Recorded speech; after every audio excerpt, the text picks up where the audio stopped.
Hello everyone, Sandy Fantano here, and today we'll be reviewing the 8-song album Scatter Thoughts by Daniel Lunde.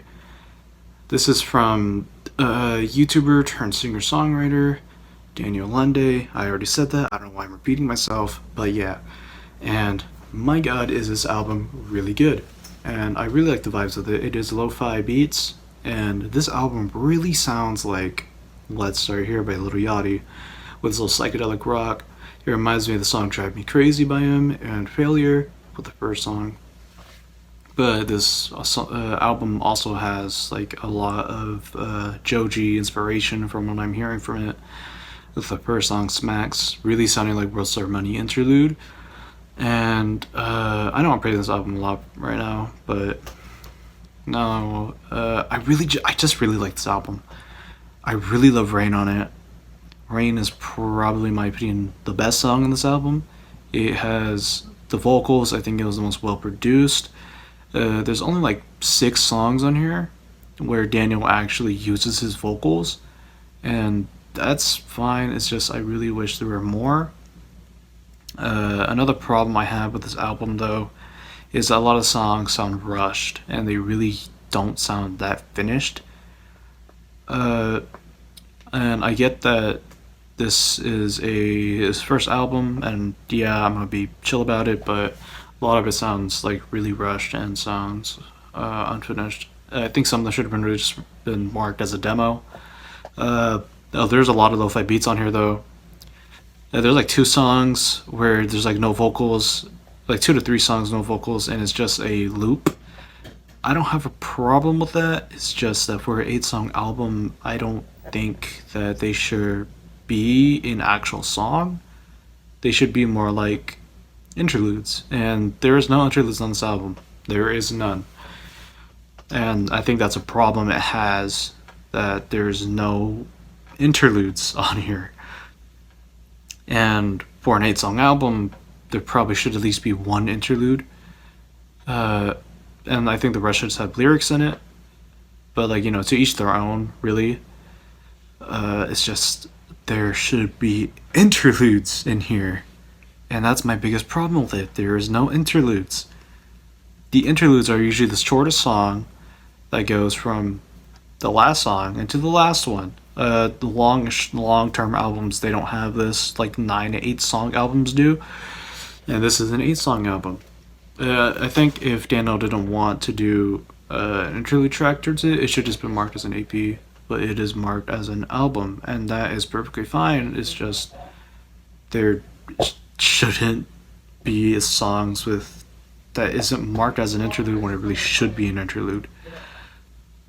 There is a song inside this album that is like 1 minute and 36 seconds. It's just the same loop with the same beats, and I think that one could have really been cut out and replaced with a different song with like the same type of theme towards it, with this time with lyrics, and that really kind of just bothers me, because there's a lot of songs. There's like 30 songs on this album that could just have been unreleased, could have just been a single, or they could have been scrapped out of the album and they could have just been replaced with like a better song, in my opinion.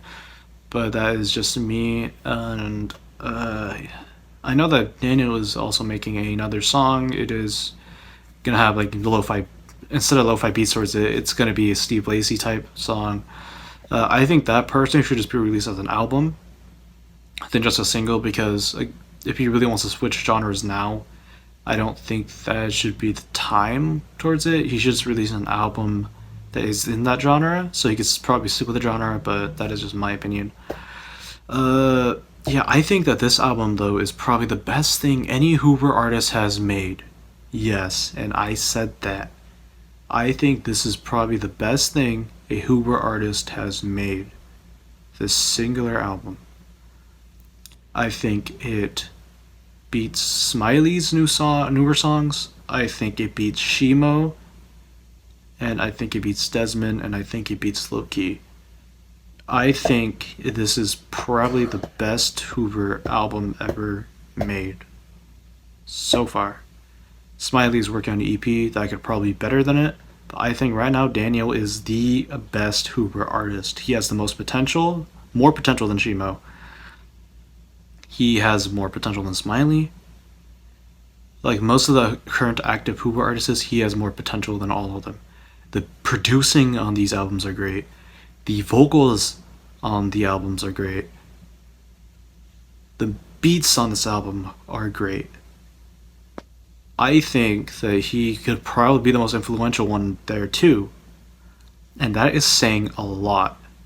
I think probably, in my opinion, and say Anthony Fantano's opinion, I think that Daniel probably is like the Kanye of Hoover artists.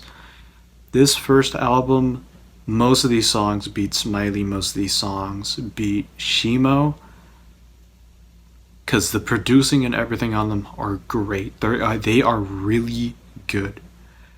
It's just, he really needs to work on some of the vocals, and he really needs to work on making the songs longer. He could probably done a 10-song album, boom, boom, boom, all released at once. Been like 2 minutes and 30 seconds, but most of these are like a minute and 4, a minute 30. There's like some like are 2 minutes and 2 seconds, which are fine. But yeah, I think right now Daniel is probably the best Hoover artist out there. And I'm not being any bias towards Daniel at all. I think he is probably the best one currently out. I don't know. Smiley's EP could probably be better than this entire album. Smiley's EP could probably be worse than this album. Smiley's EP could probably be as good as this album. We don't know yet. Who knows? Shimo's next song could probably be better than this album. Shimo's next song could probably be worse than this album. It could probably be decent. But I don't have that much high hopes inside either of these artists. I'm just playing. I love you guys. I love you, Shimo. I love you, Smiley. But currently, right now, I think that Daniel is the best one. I think he's a Kanye.